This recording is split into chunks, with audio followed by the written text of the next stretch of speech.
me Harish. Welcome to my channel. நீங்கள் நம்ம என்ன பார்க்க போகிறோம்னா நம்ம எல்லாருக்கும் தெரிஞ்ச நோபல் ப்ரைஸ் அதோட ஹிஸ்ட்ரியை பற்றி தான் பார்க்க போகிறோம். வாங்க வீடியோக்குள்ள போகலாம். ஆல்ஃப்ரட் நோபல் வந்து 21 October 1833 ஸ்டாக்ஹோம் ஸ்வீடனில் பிறக்கிறாரு. அவங்க ஃபேமிலி வந்து ஒரு இன்ஜினியர்ஸ் ஃபேமிலி. அவர் வந்து ஒரு கெமிஸ்ட், இன்ஜினியர் அண்ட் இன்வென்டரும் கூட. இன் 1894 அவர் வந்து போஃபர் அயர்ன் அண்ட் ஸ்டீல் மில்லை பர்ச்சேஸ் பண்ணி அங்கே வந்து மேஜர் ஆர்மமெண்ட்ஸ் மேனுஃபேக்சர் பண்ணுறாரு. அதுக்கப்புறம் அவர் பேலிஸ்டைட்டுன்னு ஒரு எக்ஸ்ப்ளோசிவ் வந்து இன்வென்ட் பண்ணுறாரு. அந்த பேலிஸ்டைட்டு எக்ஸ்ப்ளோசிவ் தான் ஃப்யூச்சரில் பல ஸ்மோக்லெஸ் மிலிட்ரி பவுடர் கண்டுபிடிக்க ப்ரீகர்சராக இருந்துச்சுன்னு கூட சொல்லலாம். அவர் கண்டுபிடிக்கிற எல்லா இன்வென்ஷன்ஸ் அண்ட் எக்ஸ்ப்ளோசிவ்ஸ்க்கும் பேட்டன் கிளைம் பண்ணுறது வழக்கம். அதே மாதிரி கிளைம் பண்ண most famous and most popular explosive தான் டைனமைட். அவர் எப்பவும் போல் ஒரு எக்ஸ்ப்ளோசிவோட எக்ஸ்பிரிமெண்ட்டில் ஈடுபட்டிருக்கும்போது ஒரு எதிர்பாராதமாக ஒரு ஆக்சிடெண்ட் நடந்தது.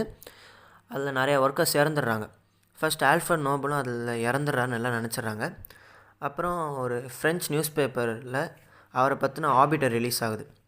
அதை வந்து ஆல்ஃப்ரட் நோபல் வாங்கி படிக்கிறாரு. The merchant of death is டெட்டுன்னு ஒரு ஆபிட்டரி.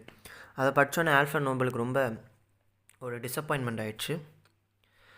அதுக்கப்புறம் ஆன் December 10, 1896 ஆல்ஃப்ரட் நோபல் தன்னோட 63வது வயசில் சாண்ட்ரமோ இட்டாலியில் செரிபிள் ஹெமோரேஜால் இறந்துடுறார்.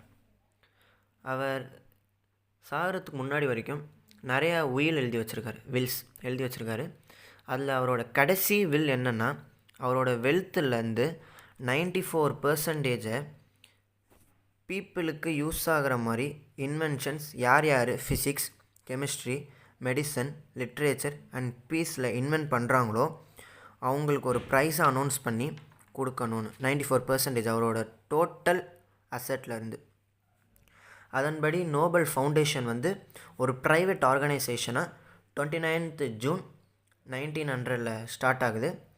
அந்த ஃபவுண்டேஷனோட main function finance and administration of Nobel ப்ரைஸஸை கரெக்டாக டேலி பண்ணி கொண்டு வரதுதான்.